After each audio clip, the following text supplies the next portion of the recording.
Welcome back to Podcast Learn and Chill on the Effortless English Podcast channel.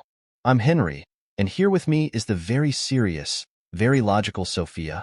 Hello, everyone. Henry, I'm curious. How are you going to try to make me laugh today? Oh, Sophia, it's not about trying. It's about succeeding. Do you know what really stops people from becoming their best selves? What is it, Henry? Is this another one of your riddles? No riddles today. It's laziness. Laziness? Yes, it sneaks into everything. Fitness goals, study plans, work projects, you name it. That's true. Laziness is like a wall that stops progress before it even starts. Which is why today's episode is called Stop Being Lazy. You're wasting a lot of time. All right, Sophia, let's talk about laziness and why it's so common. Sure, let's start with the root causes. A lot of people feel lazy because they don't have enough motivation, right? And sometimes it's because they feel overwhelmed by the size of their tasks. Absolutely. Research from Stanford University shows that when tasks feel too big, people are more likely to avoid them altogether. So, breaking big goals into smaller steps can really help. That's true. Let's say you want to learn English. Instead of thinking, I need to be fluent in 6 months, start with, I'll practice speaking for 10 minutes every day. That's such a good point. Another big reason people feel lazy is fear. They're afraid of failing, so they don't even try. That's very common. A study from the University of California found that fear of failure often stops people from starting new projects. That's why it's important to remind yourself that mistakes are part of learning. Exactly. Every mistake you make is a step toward improvement. Let's talk about routines. Having a daily routine can make a huge difference. For example, waking up at the same time every day helps your body and mind stay consistent. And building small habits like this can create a ripple effect.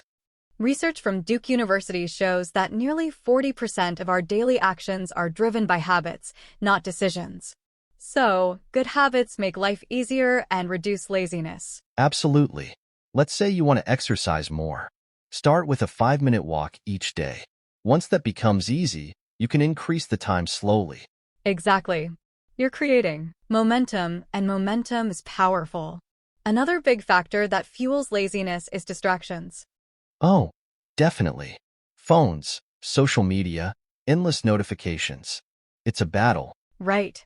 A study from Harvard found that, on average, people spend about 3 hours a day on their phones. That's a lot of time you could use for something productive. True, but it's also hard to break the habit. Start small, like putting your phone in another room while working or studying. That's a good tip, Sophia. Sometimes out of sight, out of mind really works. And finally, let's talk about mindset. What do you mean by mindset? Well, having a just start mentality can help fight laziness. Sometimes waiting for motivation isn't the answer. That's true. If you just take one small step, the rest often feels easier. And rewarding yourself for progress can keep you going. Like treating yourself to a snack after finishing a task? Exactly. Little rewards keep you motivated. So, to wrap up, understand the root causes of laziness, set small, clear goals, and build good habits. Eliminate distractions and adopt a just start mindset. You've got this, listeners. All right, Sophia, let's break down some key vocabulary we've talked about today. First, motivation. It means the reason or drive to do something. For example, I have the motivation to study. Second, overwhelmed. It describes a feeling of being unable to deal with too much. For instance, I feel overwhelmed by work. Third, schedule. This means a regular way of doing things. It's like I follow a morning schedule every day. Fourth, distractions. These are things that take your attention away from what you're doing. An example is, social media is a big distraction while studying. Finally, failure. It means not succeeding at something. For example, failure is part of learning. Now, let's discuss 2 questions about our topic. First question, what is one small habit you could start today to fight laziness? For me, I would say drinking more water regularly. What about you, Henry? I think for me, It would be putting my phone in another room when I need to focus. Second question, how can setting small goals help you feel less overwhelmed? I think it's because small goals feel more manageable and easier to start. Exactly. Breaking tasks into steps really makes a difference. What do you think, listeners? Share your answers in the comments below. Sophia, let's dive into some fun facts and research about laziness. Sure, Henry. Did you know there's a term called productive procrastination? Wait, what? How can procrastination be productive? It's when people delay important tasks, but still get other useful things done. So, like cleaning your room instead of finishing that report? Exactly. Research from the University of Sheffield found that this can sometimes reduce stress and help people refocus on their main goals. That's interesting. But we also have to be careful, right? Definitely. If you procrastinate too much, it can turn into a habit that's hard to break. Speaking of habits, did you know it takes about 66 days to form a new habit? Yes, that's from a study by University College London. It shows that consistency is key when building habits. That's why having a schedule or daily structure is so important. Absolutely. And one more thing, laziness often comes from a lack of purpose in what we do. That's a great point, Henry. When you find meaning in your work, it becomes easier to stay motivated. Here's a fun fact for our listeners. Did you know Albert Einstein was often called lazy as a child?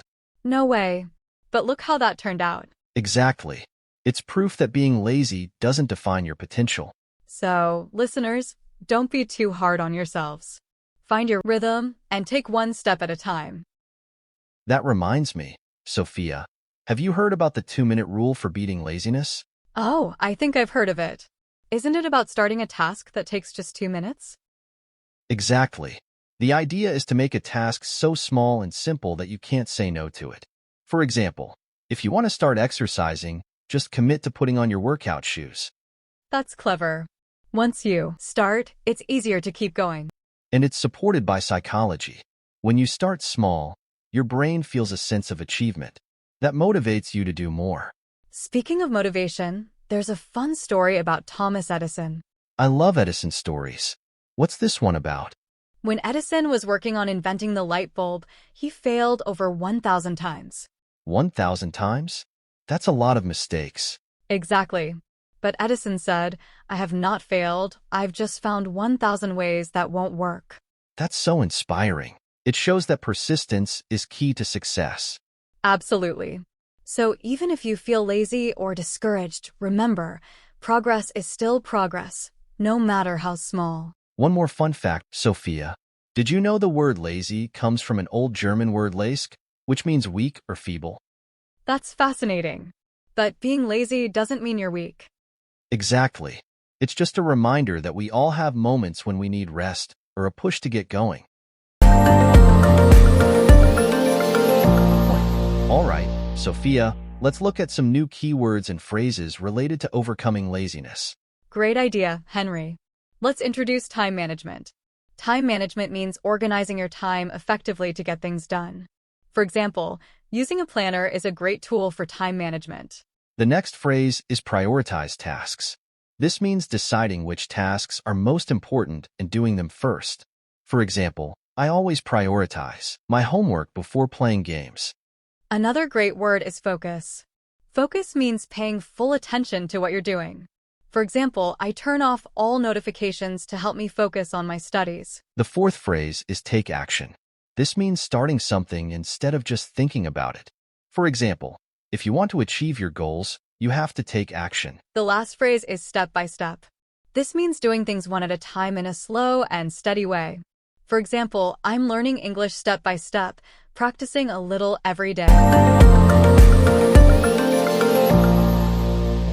All right, Sophia, here's a question for you. Sure. What is it? Why do you think prioritizing tasks is important for avoiding laziness?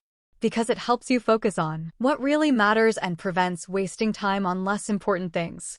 That's a great point, Sophia. Now your turn to ask me a question. Sure, Henry.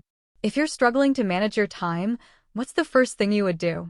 I'd start by writing down everything I need to do and ranking them by importance. All right, Sophia, We've had such a productive discussion today about overcoming laziness. You're right, Henry. I hope our listeners feel inspired to take action and make some positive changes. Me too. Remember, even small steps can lead to big progress over time. And don't forget to share your thoughts in the comments below. We'd love to hear how you use these tips in your life. Thanks for joining us today. We'll see you in the next episode of Podcast Learn and Chill. Bye for now. Take care.